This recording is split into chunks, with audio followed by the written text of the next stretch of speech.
जय श्री श्याम बच्चों, अब आपके इकोनॉमिक्स का एग्जाम आने वाला है। उसके लिए क्लास 12th इकोनॉमिक्स के पेपर प्रेडिक्शन हम लोग करने वाले हैं, जहां पे मैं आपको चैप्टर वाइज बताऊंगी कि क्या क्या टॉपिक है जिनमें से आपके एग्जाम में क्वेश्चंस आएंगे।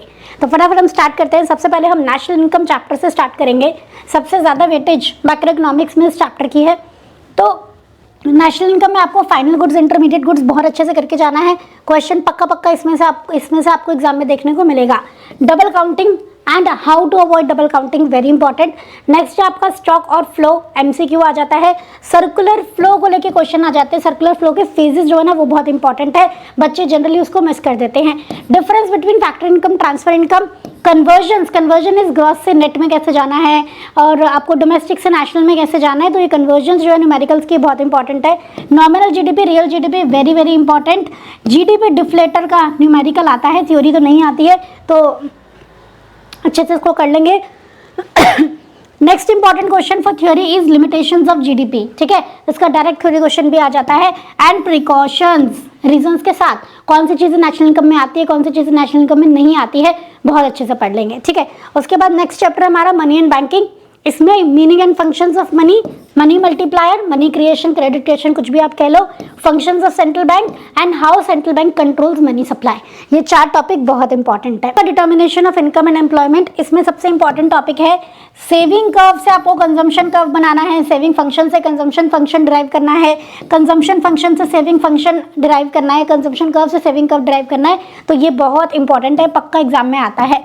एमपीसी, एमपीएस, एपीसी, एपीएस के सारे कॉन्सेप्ट्स आप कर लेंगे। न्यूमेरिकल भी आ सकता है और मतलब फुल फ्लैश न्यूमेरिकल में भी यूज होता है और एमसीक्यू में भी आ सकता है। इन्फ्लेशनरी डिफ्लेशनरी गैप कैसे उनको करेक्ट कर सकते हो, वेरी इंपॉर्टेंट। इन्वेस्टमेंट मल्टीप्लायर और सारे के सारे न्यूमेरिकल्स आपको करने हैं इस चैप्टर से, एक न्यूमेरिकल पक्का आएगा, ठीक है। आइए नेक्स्ट है हमारे पास government budget and economy. Government budget में इंपॉर्टेंट टॉपिक कौन से हैं? Objective of government budget, very very important. Revenue receipt, capital receipt में क्या डिफरेंस है, रेवेन्यू एक्सपेंडिचर, कैपिटल एक्सपेंडिचर में क्या डिफरेंस है, कौन कौन से आइटम रेवेन्यू रिसीट में आती है, कौन कौन से आइटम कैपिटल रिसीट में आती है, ये सारे बाइफिकेशन आपको करने हैं। डायरेक्ट टैक्स, इनडायरेक्ट टैक्स में आपका एमसीक्यू भी आ जाता है। बजट डेफिसिट, जब budget deficit means revenue deficit, fiscal deficit, primary deficit, तीनों आपको बहुत अच्छे से करने हैं। थ्योरी और न्यूमेरिकल दोनों चीज कर लेना बढ़िया तरीके से, ठीक है। आइए नेक्स्ट है आपका foreign exchange and balance of payment में क्या इंपॉर्टेंट है, ध्यान से देखो। Determination of exchange rate in free market, ठीक है, डिमांड और सप्लाई से एक्सचेंज रेट डिटरमाइन होता है, ये आपको करना है अच्छे से। उसके बाद डिमांड फॉरेन एक्सचेंज की क्यों होती है, सप्लाई फॉरेन एक्सचेंज की क्यों होती है, ठीक है। तो demand and supply of foreign exchange, ये बहुत अच्छे से कर लेना, एमसीक्यू में आ जाता है। उसके बाद आपका आ जाता है appreciation, depreciation, revaluation, appreciation, devaluation, depreciation, very very very very important. उसके बाद merits and demerits of fixed and flexible exchange rate.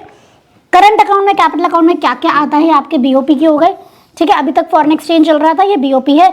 और difference between balance of trade, balance of payment, direct question आ जाता है। Difference between autonomous accommodating, direct question में आ जाता है। एमसीक्यूज में भी आ सकते हैं, डायरेक्ट क्वेश्चन भी आ सकते हैं, ठीक है, ये अच्छे से कर लेंगे। नेक्स्ट हमारी इंडियन इकोनॉमी स्टार्ट हो जाती है। तो on the eve of independence chapter जो है चैप्टर नंबर 1, उसमें एग्रीकल्चर सेक्टर की क्या हालत थी, इंडस्ट्रियल सेक्टर की क्या हालत थी, फॉरेन सेक्टर की क्या हालत थी, ये सारी चीजें करनी है। डेमोग्राफिक कंडीशंस कैसी थी, ऑक्यूपेशनल स्ट्रक्चर कैसे था, इंफ्रास्ट्रक्चर कैसा था, इंडिपेंडेंस के जस्ट पहले ड्रेन ऑफ वेल्थ कैसे हुआ, वो बहुत अच्छे से करना है।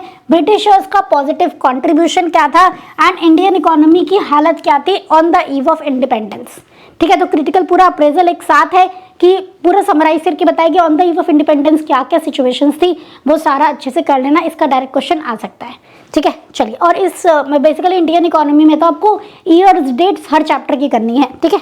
आइए नेक्स्ट आपका 1950 टू 1990 वाले चैप्टर में से meaning of economic planning, goals of economic planning, very important.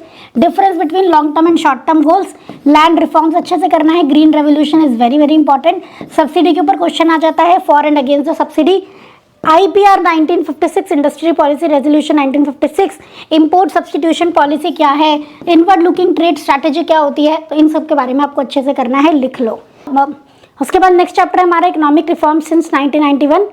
इसमें क्यों इकोनॉमिक रिफॉर्म्स की जरूरत पड़ी, डायरेक्ट क्वेश्चन आ जाएगा। लिबरलाइजेशन, प्राइवेटाइजेशन, ग्लोबलाइजेशन के क्या क्या स्टेप्स थे, वो सारी चीजें आ जाएंगी। Critical appraisal is very very very important, ठीक है। आउटसोर्सिंग पे क्वेश्चन आ जाता है, WTO पे आ जाता है, GST पे छोटा क्वेश्चन आ सकता है या MCQ में भी आ सकता है। नेक्स्ट है हमारे पास human capital formation in India. Sources of human capital formation, importance या रोल या सिग्निफिकेंस कुछ भी कह लो ह्यूमन कैपिटल फॉर्मेशन के, problems of human capital formation, difference between physical capital and human capital, एक ये डिफरेंस, और एक difference between human capital and human development. ठीक है, हमने सारे डिफरेंसेस की एक अलग से वीडियो बना के रखी है, वो वीडियो डिस्क्रिप्शन में आपको मिल जाएगी, वो देख लेना। सारे डिफरेंसेस इंडियन इको मैक्रो सबके कराए हुए हैं उसमें। ठीक है, नेक्स्ट है आपका how HCF contributes to growth and development in the economy, very important. और एजुकेशन अभी भी एक चैलेंज है इंडिया में, इसके बारे में। ठीक है, तो ये सारी चीजें हमें करनी है। नेक्स्ट है हमारे पास रूरल डेवलपमेंट। रूरल डेवलपमेंट के क्या क्या इश्यूज हैं, क्यों रूरल डेवलपमेंट कराना है, objectives of rural development, institutional sources of credit, very important, जिनमें से नाबार्ड सबसे ज्यादा इंपॉर्टेंट है। ठीक है, सेल्फ हेल्प ग्रुप के बारे में पढ़ लेंगे, गवर्नमेंट ने क्या क्या मेजर्स लिए हैं एग्रीकल्चर मार्केटिंग को इंप्रूव करने के लिए, डाइवर्सिफिकेशन, ऑर्गेनिक फार्मिंग, ये सारी चीजें पढ़ लोगे आप। ठीक है, नेक्स्ट है आपका एम्प्लॉयमेंट एंड अनएम्प्लॉयमेंट वाले चैप्टर में से, इसमें से सबसे इंपॉर्टेंट टॉपिक है कैजुअलाइजेशन, इनफॉर्मलाइजेशन, जॉबलेस ग्रोथ, ये दो तो बहुत ही इंपॉर्टेंट है।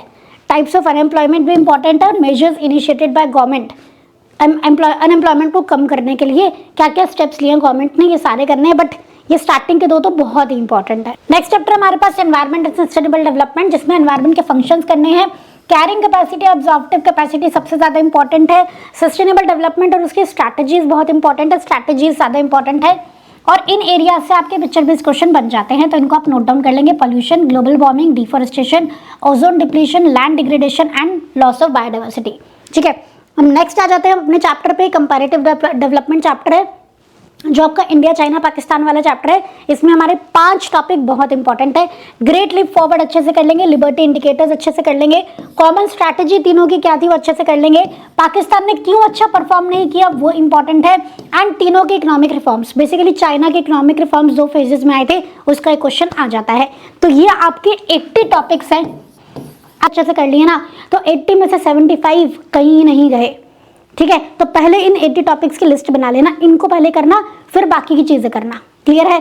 तो अगर वीडियो यूजफुल लगा है तो फ्रेंड्स के साथ जरूर शेयर कर दो बच्चों। ठीक है, और चैनल को सब्सक्राइब कर लेंगे। मिलते हैं नेक्स्ट वीडियो में। Thank you so much everyone, जय श्री श्याम।